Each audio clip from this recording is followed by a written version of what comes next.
আসসালামু আলাইকুম। আশা করি সবাই অনেক বেশি ভালো আছেন। জর্ডানে ছেলেদের নিয়োগ হয় কবে বা কখন নিয়োগ আছে, কখন ছেলে কর্মী নেবে জর্ডানে, এই বিষয় নিয়ে অনেকেই কমেন্টস করেন। তাই ভাবলাম এই বিষয়টা নিয়ে আজকের এই ভিডিওতে কথা বলবো, যাতে করে যে ভাইয়ারা আসতে চান তাদের একটু হলেও উপকার হয়। দেখেন, জর্ডানে ছেলেদের ভিসা নর্মালি অ্যাভেলেবেল না, মানে এই দেশে ছেলেদের ভিসা পাওয়া খুবই কষ্টকর, এক্সট্রা অ্যাপ্রুভাল নিতে হয়। আর ছেলেদের যাদেরকে নিয়ে আসে সেটা হচ্ছে গার্মেন্টস ভিসায় নিয়ে আসে, বা খেদমত মানে যেটা হচ্ছে বাসাবাড়ির কাজ যেটাকে বলে, সেই কাজের জন্য অনেকেই নিয়ে আসে এক্সট্রা অ্যাপ্রুভাল নিয়ে। হয়তোবা যারা হাই প্রোফাইলের লোক আছে, মানে বাংলাদেশে যেমন অনেক ধনী লোক আছে, জর্ডানেও কিন্তু অনেক রিচ পিপল আছে যাদের বাসাবাড়ির কাজের জন্য লোক লাগে। সেই ক্ষেত্রে ছেলেদেরকে তারা এক্সট্রা অ্যাপ্রুভাল নিয়েই নিয়ে আসে। তাছাড়া কিন্তু জর্ডানে যেমন সৌদি আরবের মতো বা অন্যান্য কান্ট্রিতে যে পরিমাণ লেবার নেয়, মানে শ্রমিক নেয়, এরকম কিন্তু জর্ডানে নিয়ে আসে না। আর গার্মেন্টস সেকশনেও সেম, এই গার্মেন্টস সেকশনের ভিসাও জর্ডানে অ্যাভেলেবেল না। সেক্ষেত্রে এই দেশের যে গার্মেন্টস ফ্যাক্টরির ওনার আছে বা হায়ার পজিশনের যে লোক আছে লেবার অফিস থেকে, যেখান থেকে ভিসা নেয় আর কি, সেইখান থেকে এই কোম্পানির মালিকই একমাত্র ভিসার জন্য অ্যাপ্লাই করে ভিসা দিতে পারে।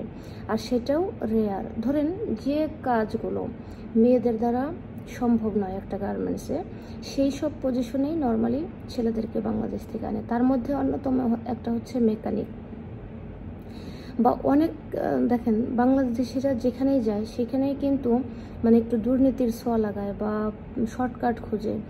জর্ডানে এরকম অনেক কোম্পানি আছে যারা কিনা ভিসা অ্যাপ্রুভাল নিয়ে কি করে, হয়তো ওই কোম্পানির হায়ার পজিশনে কোনো লোক আসে বাঙালি, অনেক বছর ধরে এখানে কাজ করে, তারা কিছু ছেলেদেরকে ভিসা দেয় অনেক টাকা নিয়ে, 5 লাখ বা 10 লাখ এরকম টাকা নিয়ে ভিসা দেয়। দেওয়ার পরে তাদেরকে এখানে এনে দেয়, এনে দেওয়ার পর বলে যে তাদেরকে হয়তো বা কাগজপত্র করে দেয় বা কাগজপত্র করে দেয় না, বাইরে কাজ করার জন্য পারমিশন দেয়। এইসব জিনিস করে নর্মালি তারা কিছু সংখ্যক এরকম লোক আনে, কিন্তু যারা আসে এখানে তারা বোঝে তাদের সাফারিংয়ের পরিমাণটা কতটুকু। আমার নিজের গ্রামেরই একটা সম্পর্কে ভাই হয়, সেই ছেলেটা ও মানে যখন আমি এইবার ছুটিতে যাই দেশে, তখন গিয়ে জানতে পারি যে ওই ছেলেটাও নাকি জর্ডানে আসছে, মানে এক কাকি বলে। পরে আমি আমার নাম্বার তাকে দেই, ও আমার এখান থেকে অনেক দূরে থাকে, ও এরকম গার্মেন্টস ভিসায় আসছে। আসার পরও দেখা গেছে যে কোনো কাজ পায় না, বা কাজ করলেও 2-3 মাসের স্যালারি পায় না। এই যে প্রবলেমগুলো যে হচ্ছে, তাই আপনারা যারা জর্ডানে আসতে চান বা জর্ডানে এরকম যে আমি যাব এক ভিসায় গিয়ে ওইখান থেকে অন্য জায়গায় চলে যাব, এই কাজটা আপনারা ভুলেও করবেন না। এই কারণেই করবেন না, জর্ডানে আপনারা দেখবেন যে কখন মেকানিক নিয়োগ দেয় বা ছেলেদেরকে ডাইরেক্টলি কোম্পানি থেকে নিয়োগ দেয়, এবং সেই কোম্পানিতেই কাজ করতে হয়।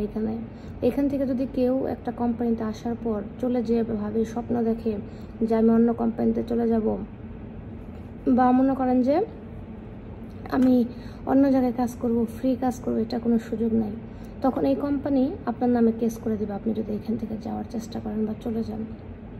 আর সেকেন্ড হচ্ছে জর্ডানের নিয়োগের ব্যাপারে, যেহেতু এখানের ভিসা অ্যাভেলেবেল না, সো নিয়োগটাও কিন্তু একটা রেয়ার টাইমেই হয়। আর এটাও হয় বাংলাদেশে বয়েসেলার মাধ্যমে। আর ইন্টারভিউগুলো সবই হয় জার্মান টেকনিক্যাল ট্রেনিং সেন্টারে, যেটা মিরপুরে অবস্থিত।